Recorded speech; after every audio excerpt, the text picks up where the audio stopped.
Assalamualaikum warahmatullahi wabarakatuh.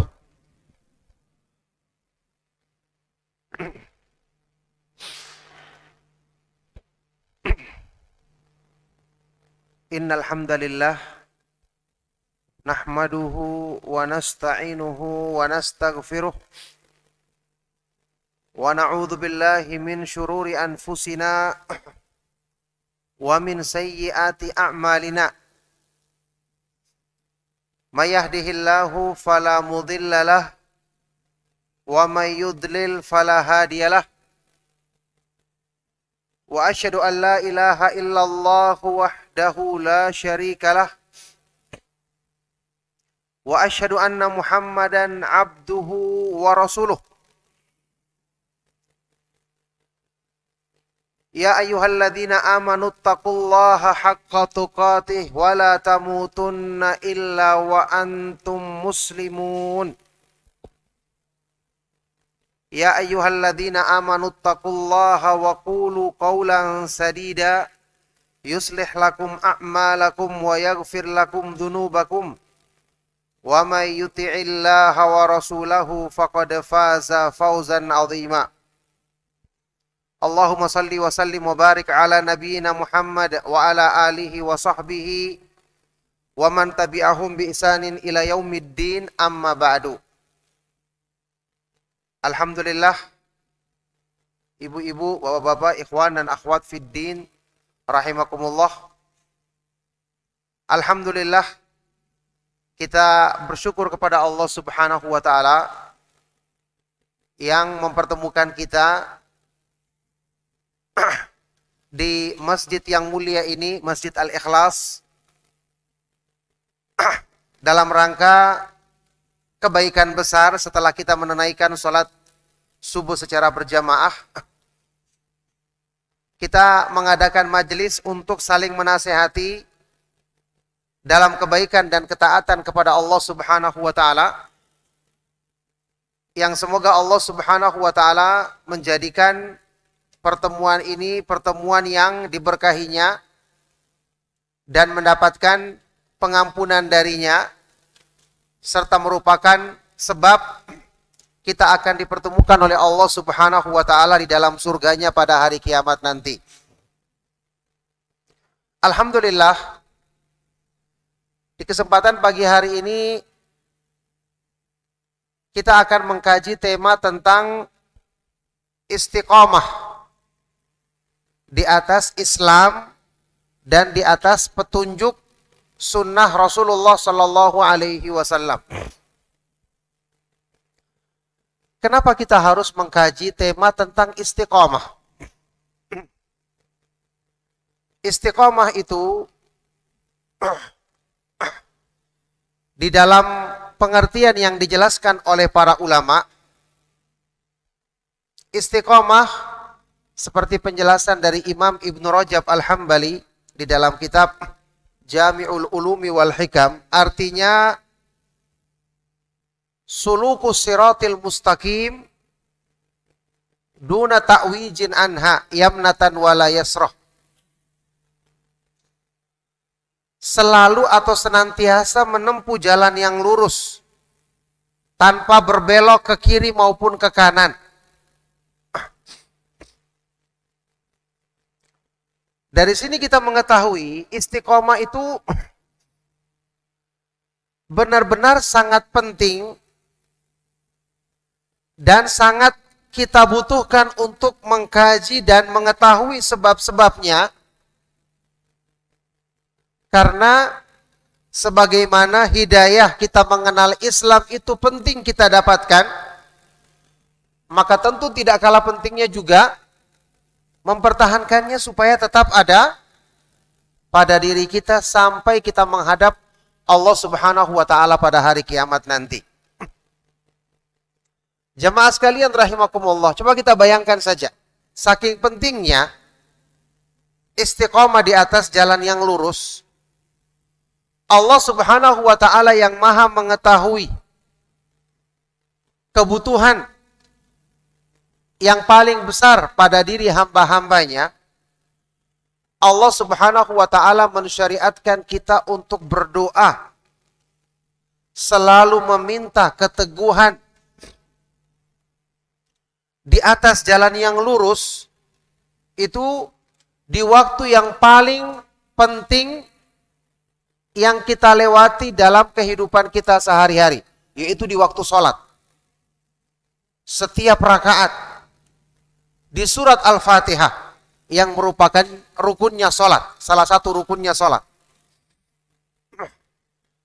Di dalam surat ini terkandung permintaan yang wajib kita baca setiap hari berulang-ulang. Ihdinas siratal mustaqim. Ya Allah, tunjukkanlah kepada kami, berikanlah hidayah kepada kami untuk selalu menempuh jalan yang lurus. Ini wajib kita baca dalam setiap salat 5 waktu kita, bahkan setiap rakaat salat kita. Termasuk rukunnya salat. Ya. Kenapa Allah mewajibkan di tempat yang paling penting seperti ini? Kata para ulama, karena menunjukkan bahwa istiqomah itu adalah perkara yang paling penting untuk selalu kita usahakan. Makanya ayat ini terkandung di dalamnya permohonan hidayah bagi orang yang belum mendapatkannya. Adapun bagi orang yang sudah mendapatkannya, terkandung permohonan as-sabat 'alaiha, teguh atau istiqomah di atas hidayah. Karena bisa jadi orang akan bertanya, apa gunanya kita meminta hidayah? Wong sekarang kita sedang menempuh Islam, kita melaksanakan sholat. Maka jawabannya, ketika Anda saat ini bisa menjalankan Islam dengan benar, siapa yang bisa menjamin berikutnya Anda bisa melaksanakannya? Sehari setelahnya, sampai kita menghadap Allah Subhanahu wa ta'ala tetap di atas Islam, siapa yang bisa menjamin? Diterangkan dalam tafsir Ibnu Katsir, makna permohonan hidayah di ayat ini adalah talabul hidayah wa talabus sabati 'alaiha. Meminta hidayah itu sendiri dan minta keteguhan di atas hidayah atau istiqamah. Jadi kita perhatikan di sini jamaah sekalian rahimakumullah. Meminta keteguhan di atas hidayah itu sangat penting. Kalau seseorang, alhamdulillah, dia telah mendapatkan karunia Allah yang besar dengan mengenal Islam. Kita yakin semua, jalan Islam adalah satu-satunya jalan yang akan menyampaikan kita kepada ridha Allah Subhanahu wa ta'ala. Inilah satu-satunya agama yang diterima oleh Allah Subhanahu wa ta'ala sewaktu kita menghadapnya pada hari kiamat nanti. Inna dina indallahi al-Islam. Sesungguhnya agama yang diridhoi di sisi Allah Subhanahu wa ta'ala hanyalah agama Islam. Baik, sekarang setelah kita mengenal Islam adalah satu-satunya agama yang benar, apakah semua orang menjalankan Islam dengan benar?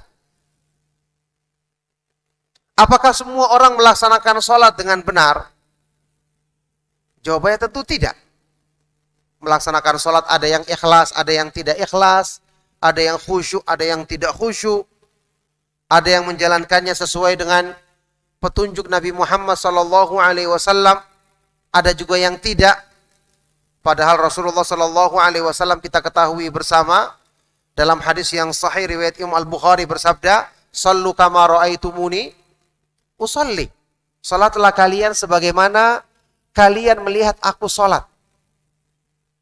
Jadi maksudnya kita itu butuh hidayah secara global dan secara rinci.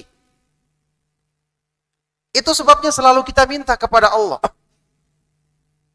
Kalau kita dapatkan hidayah secara umum, maka rincian hidayah juga kita butuhkan. Karena setiap kita mengamalkan petunjuk Allah di dalam Islam, itu kita butuh hidayah dari Allah Subhanahu wa taala. Kata Imam Ibnu Qayyim rahimahullah taala, ibaratnya orang menempuh jalan. Ketika orang ingin melaksanakan satu perjalanan, misalnya dari Surabaya ingin ke Jakarta, mungkin dia harus punya gambaran secara umum dulu. Misalnya lihat di Google Map misalnya, oh jalurnya seperti ini, arahnya seperti ini. Nanti dalam ketika menempuh jalan yang akan dilaluinya, dia butuh hidayah. Karena ada rincian-rincian dalam perjalanan tadi yang harus diketahuinya.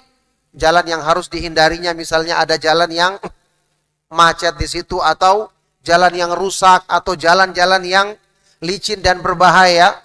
Jadi rincian hidayah itu kita harus ketahui. Nah dari sinilah kenapa para ulama itu sebagian dari mereka ketika menjelaskan makna hidayah di ayat tadi, contoh seperti di dalam tafsir Taisirul Karimir Rahman fi tafsiri Kalamil Mannan yang ditulis oleh Al-Imam Asy-Syaikh Al-Allamah Abdurrahman bin Nasir As-Sa'di. Tafsir As-Sa'di yang sudah ada terjemahannya dalam bahasa Indonesia, alhamdulillah. Itu beliau ketika menjelaskan hidayah di ayat tadi, di surat Al-Fatihah tadi, menyebutkan hidayah itu ada dua. Al-hidayatu hidayatan. Hidayatun ila sirat, yakni hidayah menempuh jalan yang lurus, itu ada dua. Hidayah kepada jalan, yaitu jalan Islam. Yang kedua, hidayatun fis sirat, hidayah di dalam menempuh jalan itu sendiri. Kita tahu jalannya, ini hidayah, jelas. Hidayah yang besar, kita mengenal Islam. Setelah kita masuk dalam Islam, kita perlu menempuh jalan Islam ini dengan benar. Inilah hidayah yang kedua tadi. Hidayah di dalam jalan Islam itu sendiri.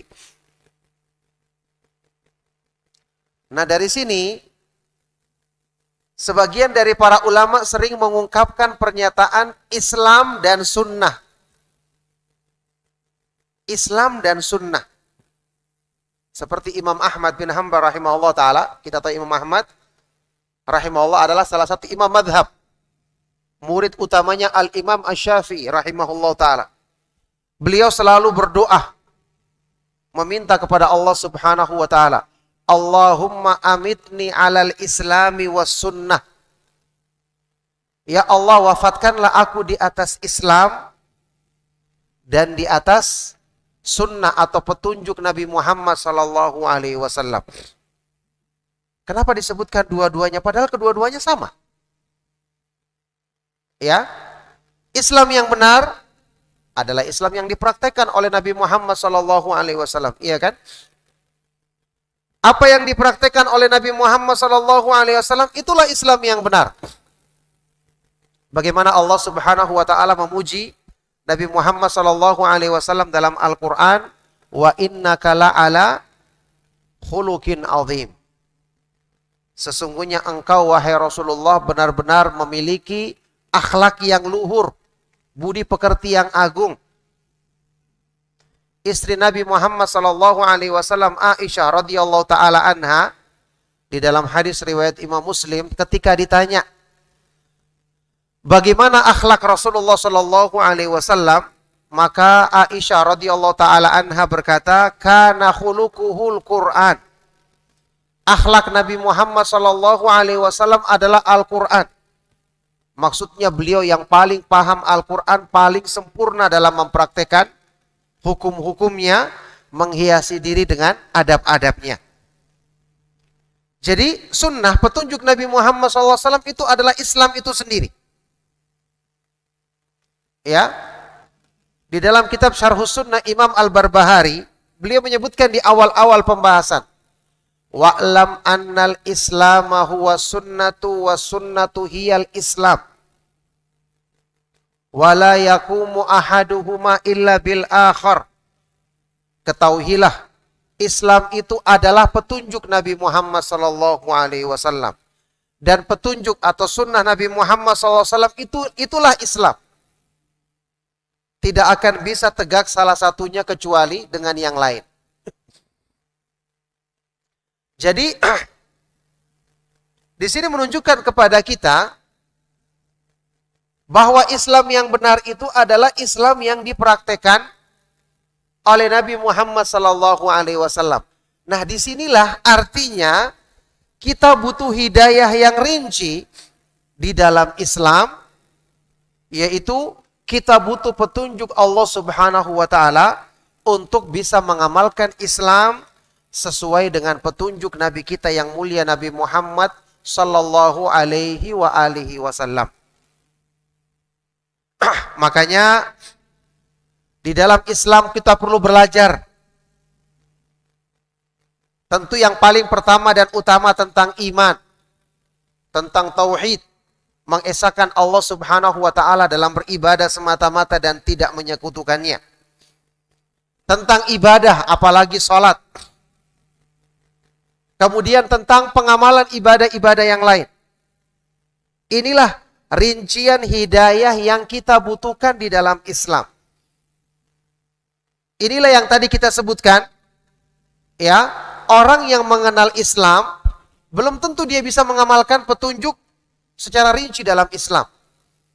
Karena terbukti saat ini kalau kita datang di tempat-tempat perkumpulan kaum muslimin saja, ya, bagi yang pernah menunaikan ibadah haji atau umrah, lihat di Masjidil Haram dan Masjid Nabawi, dua masjid yang agung. Orang melaksanakan sholat saja bisa bermacam-macam cara sholatnya. Ada yang ketika bertakbir tidak mengangkat tangan, padahal Rasulullah SAW mencontohkan kepada kita waktu bertakbir, takbiratul ihram kita mengangkat tangan sejajar dengan bahu atau sejajar dengan ujung telinga. Ya, ada yang ketika membaca surat Al-Fatihah dan surat yang lainnya bersedekap, dan ini yang benar, meletakkan tangan kanan di atas dada, di atas tangan kiri di atas dada. Ada yang cuma seperti ini saja. Ini kan terlihat nyata perbedaan tersebut. Padahal Nabi SAW mencontohkan kita bersedekap seperti ini yang kita ketahui. Yang jelas dalam rincian pengamalan Islam itu ada perbedaan seperti ini. Ya, masih mendingan kalau itu cuma dalam perbedaan-perbedaan masalah pengamalan saja. Bagaimana kalau perbedaannya dalam masalah keyakinan, masalah akidah, masalah-masalah yang berhubungan dengan rukun iman, yang mana mengingkari hal ini bisa menjadikan seseorang bahkan naudzubillah min dzalik kufur, keluar dari Islam. Ini sesuatu yang sangat berbahaya tentu saja. Di dalam hadis riwayat Imam Muslim, kalau kita buka Sahih Muslim, setelah bagian muqaddimah, pembukaan kitab, itu ada Kitabul Iman. Hadis yang pertama dicantumkan oleh Imam Muslim adalah hadis yang terkenal dengan hadis Jibril, yang diriwayatkan oleh sahabat yang mulia Umar ibn Khattab radhiyallahu ta'ala anhu, tentang malaikat Jibril yang datang bertanya kepada Nabi Muhammad SAW dalam bentuk seorang Arab, dusun yang berpakaian rapi, pakaiannya sangat putih, ya, kemudian penampilannya sangat rapi, bertanya tentang Islam, tentang iman, tentang ihsan. Nah, di awal hadis ini ada kisahnya. Ada kisah dua orang ulama dari kalangan tabi'in yang datang untuk menunaikan ibadah haji atau umroh setelah selesai mereka singgah di Madinah, mengunjungi Masjid Nabawi. Sekaligus mereka ingin menanyakan satu masalah agama yang penting. Mereka berdua ini salah satunya bernama Humaid bin Abdurrahman Al-Himyari, sama satu lagi seorang ulama tabi'in rahimahumullah.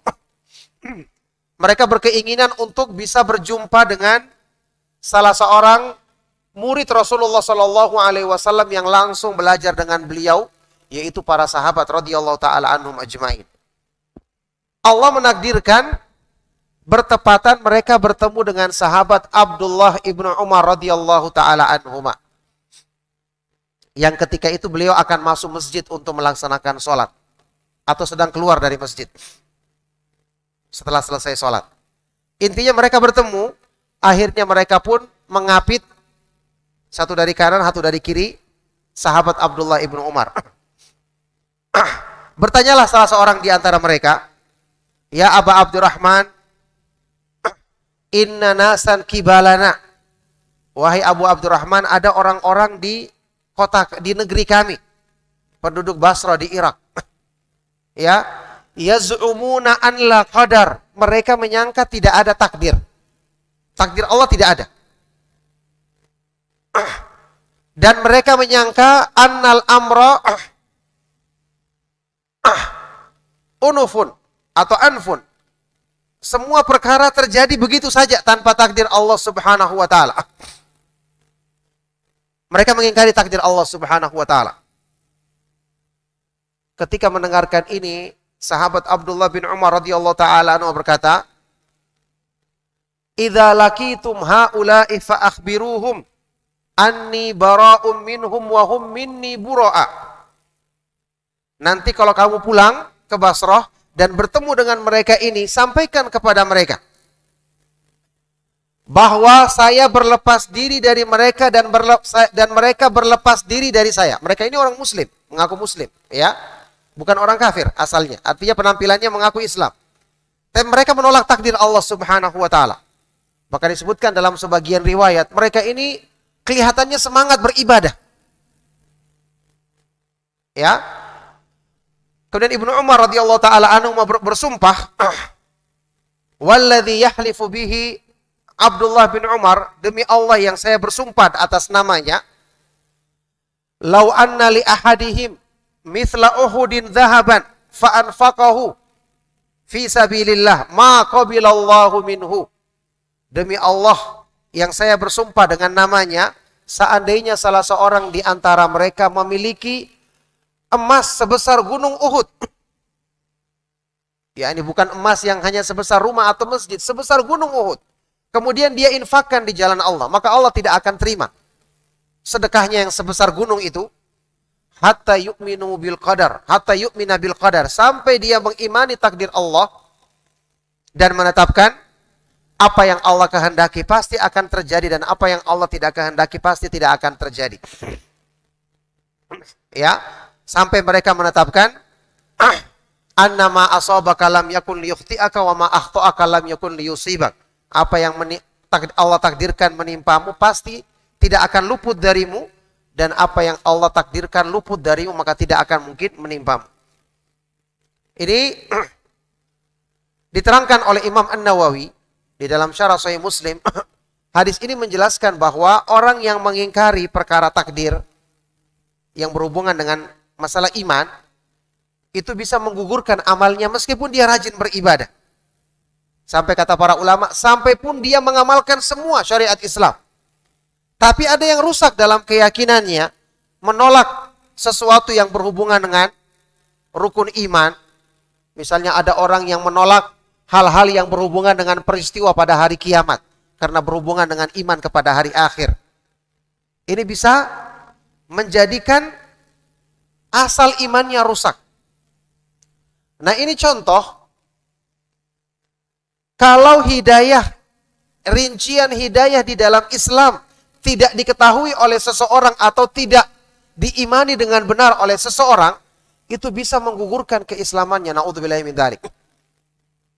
Allah Subhanahu wa taala berfirman di surat Al-Maidah, wa may yakfur bil imani faqad habita amaluhu wa huwa fil akhirati minal khasirin. Barang siapa yang mengingkari keimanan, maka sungguh amal-amalnya telah gugur binasa, hancur amal-amalnya, dan di akhirat nanti dia akan menjadi termasuk orang-orang yang merugi. Na'udzubillahi min dzalik. Oleh karena itulah, Bapak Ibu dan jamaah sekalian rahimakumullah, setelah kita mengenal Islam, kita jaga keislaman kita dengan terus kita belajar. Apa yang kita pelajari? Al-Quran sebaik-baik petunjuk. Kita baca Al-Quran, kemudian pelajari tafsirnya. Dari penjelasan para ulama Ahlus Sunnah wal Jamaah. Alhamdulillah tafsir-tafsir yang bermanfaat, yang sudah ada terjemahannya seperti tafsir Imam Ibnu Katsir.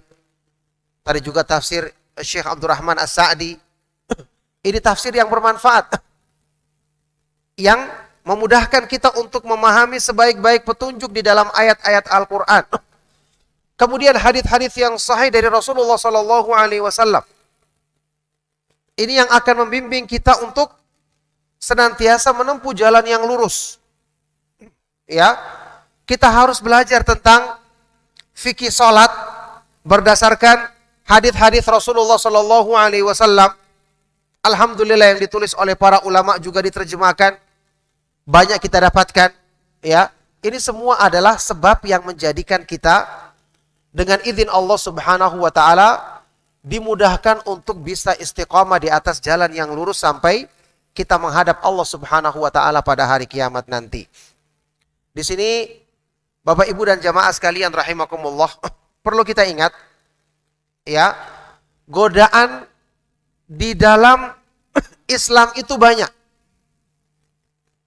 Karena syaitan telah bersumpah, iblis laknatullah alaihi telah bersumpah untuk memalingkan manusia dari jalan Allah yang lurus dari semua arah godaan yang bisa dilakukannya.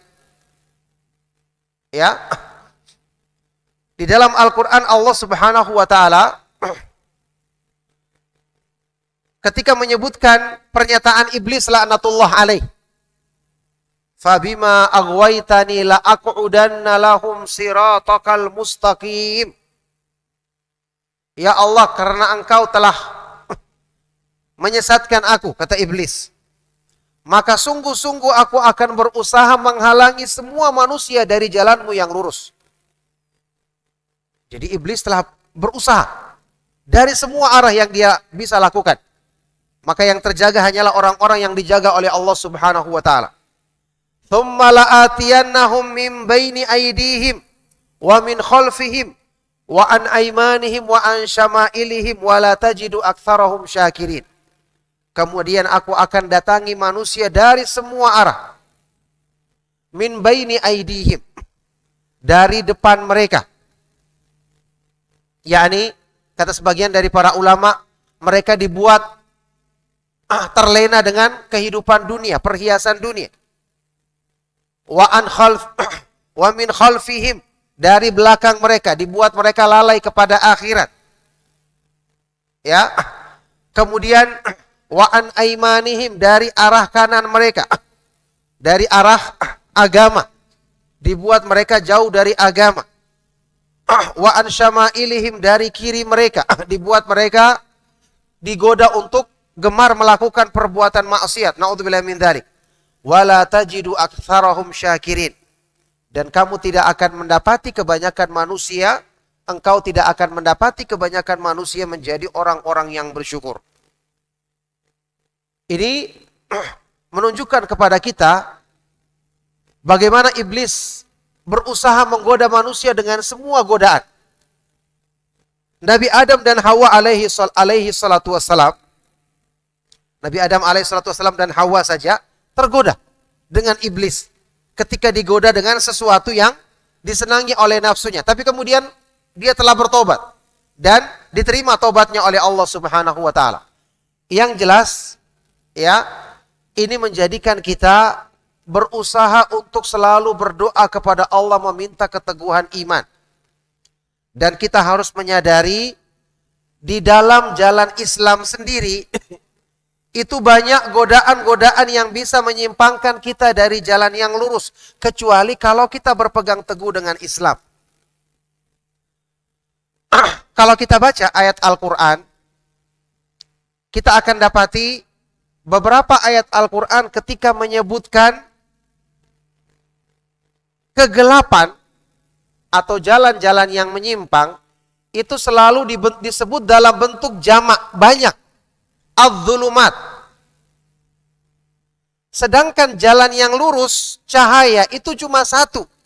Bentuknya tunggal, an-nur. Ya, Allahu waliyul ladzina amanu yukhrijuhum minadh-dhulumati ilan nur. Allah adalah pembimbing orang-orang yang beriman, mengeluarkan mereka dari kegelapan-kegelapan yang banyak kepada satu cahaya. Kenapa disebutkan kegelapan itu banyak? Zulumat. Banyak kegelapan kepada satu cahaya. Walladzina kafaru awliya'uhumut taghutu yukhrijunahum minan nuri ila dhulumat. Sedangkan orang-orang kafir itu, pemimpin mereka, pelindung mereka adalah para syaitan yang mengeluarkan mereka dari satu cahaya kepada banyak kegelapan. Coba kita bayangkan, kegelapan banyak satu cahaya. Kalau bukan karena bimbingan Allah, dan kalau bukan karena kita belajar Islam yang benar, bagaimana kita akan tahu yang ini yang terang satu, sementara yang lain itu adalah kegelapan? Padahal tentu untuk bisa membedakannya bukan dengan pandangan mata, tapi dengan mata hati. Ya, di dalam sebuah hadis yang diriwayatkan di dalam Musnad Imam Ahmad, juga di dalam Sunan Abi Daud, dari sahabat yang mulia Abdullah bin Mas'ud radhiyallahu taala anhu, bahwa beliau berkata, "Khattalana Rasulullah sallallahu alaihi wasallam khattan biyadihi." Suatu hari Rasulullah SAW pernah membuat satu garis lurus di hadapan kami. Garis yang panjang dan lurus di tanah. Tsumma qala. Kemudian beliau bersabda, "Hadza sabilullahi mustaqiman." Inilah jalan Allah yang lurus, satu. Satu garis ini jalan Allah yang lurus. Tsumma khatta khututan. Setelah itu Nabi Muhammad SAW membuat garis-garis pendek lagi di samping kiri dan kanan garis tadi, yang lurus tadi. Khatta khututan, membuat garis-garis lain di kiri dan kanan garis tadi. Tsumma qala, kemudian beliau bersabda, "Hadhihi subulun." Inilah jalan-jalan yang menyimpang, banyak jumlahnya. Ada di kiri dan di kanan garis atau jalan yang lurus. Laisa minha sabilun illa alaihi syaitanun yad'u alaih. Yad'u ilaih. Tidak ada satupun dari jalan-jalan tadi kecuali ada syaitan yang mengajak manusia untuk mengikutinya. Jadi pada masing-masing jalan yang menyimpang itu ada yang mempromosikannya, syaitan, agar manusia mau mengikutinya. Sehingga penyimpangan itu bermacam-macam. Kalau kebenaran cuma satu. Ya, makanya godaan untuk menyimpang itu lebih banyak. Karena lepas dari satu, masuk kepada kemungkinan yang kedua. Kecuali orang-orang yang dijaga oleh Allah Subhanahu wa ta'ala. Jadi pada masing-masing dari jalan-jalan kegelapan yang banyak tadi, ada syaitan yang mengajak manusia untuk mengikutinya. Setelah menyampaikan hadis ini, Rasulullah SAW membaca firman Allah di surat Al-An'am. Wa anna hadza sirati mustaqiman fattabi'uh. Dan bahwasanya inilah satu-satunya jalanku yang lurus, maka ikutilah jalan ini, kata Allah. Wala tattabi'us subula fatafarraqu bikum an sabilihi. Dzalikum wasaqum bihi la'allakum tattaqun. Dan janganlah kamu mengikuti jalan-jalan lain yang menyimpang, sehingga kamu akan terpisah dari jalan Allah yang lurus. Demikianlah Allah perintahkan kepadamu agar kamu menjadi orang-orang yang bertakwa. Maka alhamdulillah jalan Allah itu lurus dan jelas. Siapa yang telah menempuhnya, tentu sebaik-baik yang menempuhnya adalah Nabi kita yang mulia, Nabi Muhammad SAW. Kemudian yang belajar langsung kepada beliau yaitu para sahabat radhiyallahu taala anhum ajmain. Nah, inilah yang ingin kita pelajari di dalam Islam agar kita bisa mengikuti hidayah Allah Subhanahu wa taala yang rinci di dalam Islam dengan kita mengkaji petunjuk Nabi Muhammad sallallahu alaihi wasallam dalam memahami Islam, kemudian petunjuk para sahabat radhiyallahu taala anhum ajmain. Oleh karena itu, petunjuk inilah yang dijamin oleh Allah Subhanahu wa taala kebaikannya. Allah Subhanahu wa taala berfirman, "Wa may yushakikir rasula min ba'di ma tabayyana lahul huda wa yattabi' ghayra sabilil mu'minina nuwallihi ma tawalla wa nuslihi jahannama wa sa'at masira." Barang siapa yang menyelisihi petunjuk Rasul sallallahu alaihi wasallam setelah jelas petunjuk di hadapannya dan dia mengikuti selain jalannya kaum mukminin, yakni selain jalannya para sahabat radhiyallahu taala anhum ajmain, maka kami akan palingkan dia ke arah kesesatan yang diikutinya dan kami akan masukkan dia ke dalam neraka jahanam yang itu merupakan seburuk-buruk tempat kembali. Naudzubillahi min dzalik. Oleh karena itulah jamaah sekalian rahimakumullah, kesimpulannya berdoa dengan sungguh-sungguh untuk selalu meminta kepada Allah agar kita dimudahkan mengikuti jalan Islam yang benar, istiqomah di atasnya sampai kita menghadap Allah Subhanahu wa taala pada hari kiamat nanti.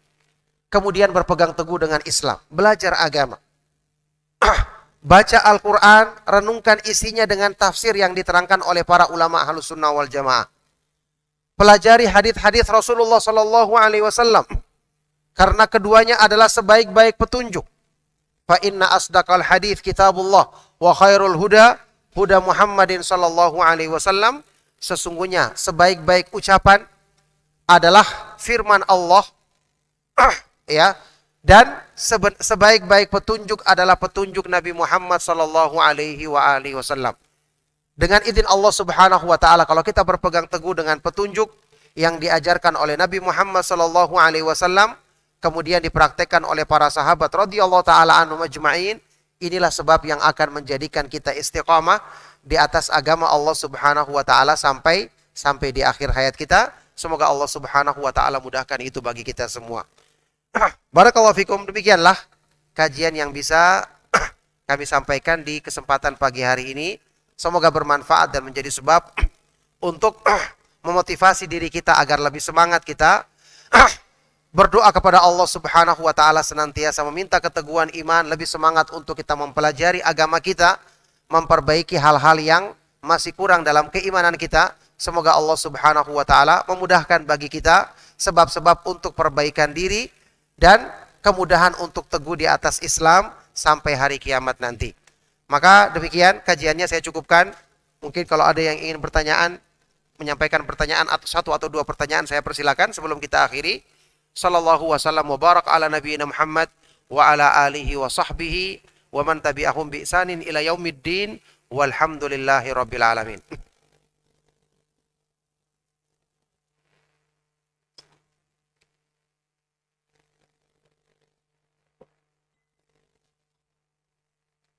Ya, silakan kalau ingin bertanya, ibu-ibu juga mungkin bisa ditulis pertanyaannya.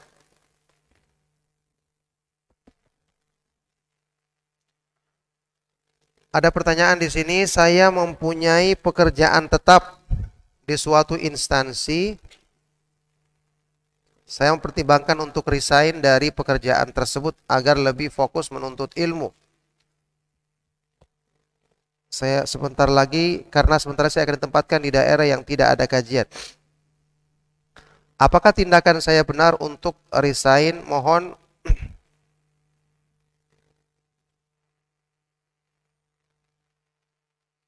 kisahkan bagaimana para penuntut ilmu di zaman dulu membagi waktu antara menuntut ilmu dan mencari nafkah.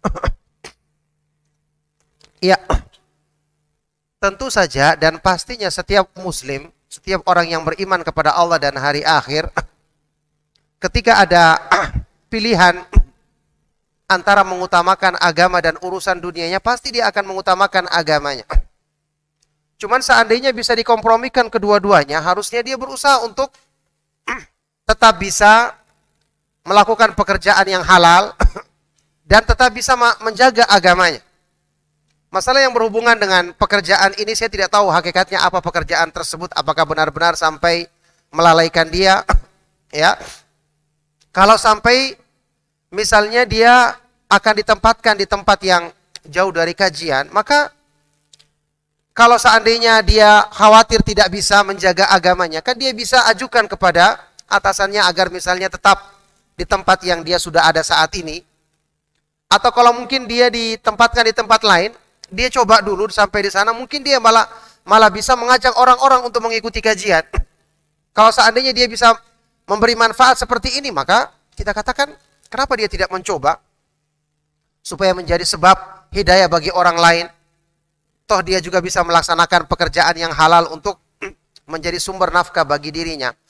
Yang jelas dia berusaha, kecuali kalau benar-benar di tempat tersebut memang syiar Islamnya kurang, atau orang yang ingin menjalankan Islam dengan benar malah susah, banyak pengaruh lingkungan yang buruk ya, maka kita katakan tentu dia berusaha untuk mencari tempat lain yang lebih baik.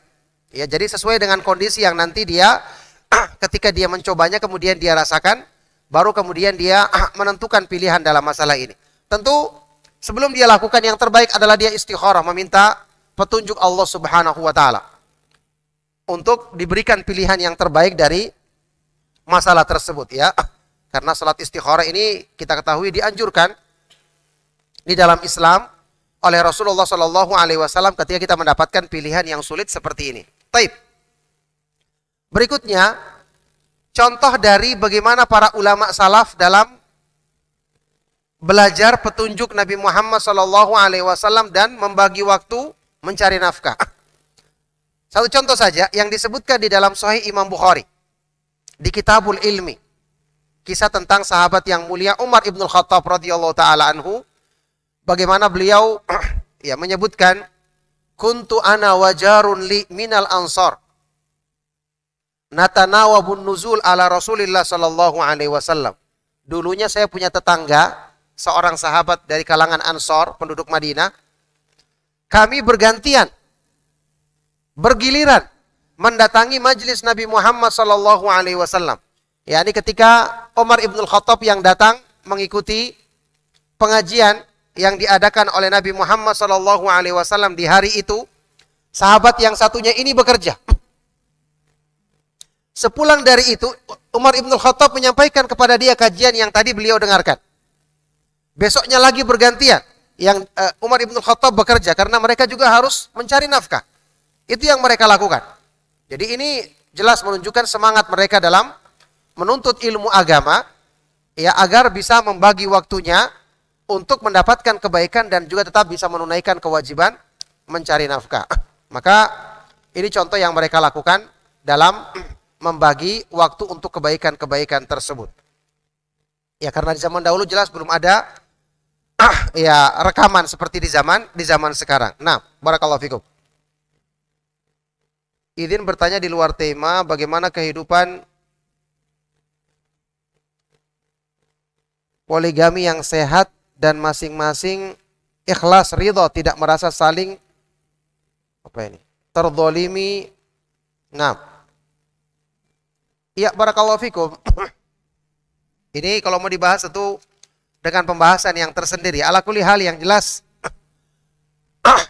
sesuatu yang diperbolehkan di dalam Islam kalau dilaksanakan dengan benar sesuai dengan petunjuk Allah Subhanahu wa taala dan Rasulnya, maka sesuatu itu akan menjadi sebab kebaikan. Tapi kalau dilaksanakan tidak sesuai dengan petunjuk Allah Subhanahu wa taala dan Rasulnya, juga pasti akan menimbulkan masalah-masalah di dalamnya. Nah, ada dalilnya kah puasa Syawal menggugurkan puasa Ayyamul Bid? Siapa yang mengatakan menggugurkan? Ibadah-ibadah ini tidak bertentangan. Tidak ada dalil yang menyebutkan satu ibadah menggugurkan ibadah yang lain. Apalagi ini sama-sama puasa sunnah. Tapi maksudnya mungkin bisa dilaksanakan satu kali dengan dua niat kalau bertepatan waktunya. Ya, misalnya orang yang melaksanakan puasa Syawal bertepatan dengan Ayyamul Bid, tanggal 13, 14, 15 bulan Hijriyah, maka dengan dia niatkan dua-duanya, dia dapatkan keutamaan dua-duanya karena tidak bertentangan. Ini diperbolehkan. Seperti orang yang datang salat subuh tadi misalnya, setelah azan dikumandangkan, dia datang, dia ingin melaksanakan 2 rakaat qabliyah subuh, sekaligus dia niatkan tahiyatul masjid, dapat keutamaan dua-duanya. Mungkin dia tambah niatnya dengan salat setelah wudhu, dapat lagi keutamaannya. Itu diperbolehkan. Meskipun kalau ada waktu ya dia laksanakan semua salat tersebut lebih baik.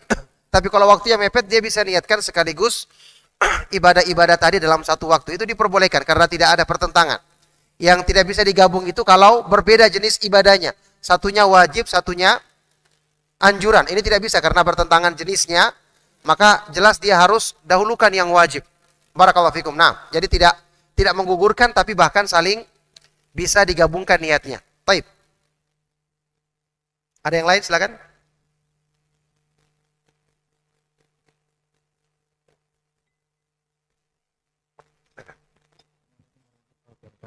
Salam.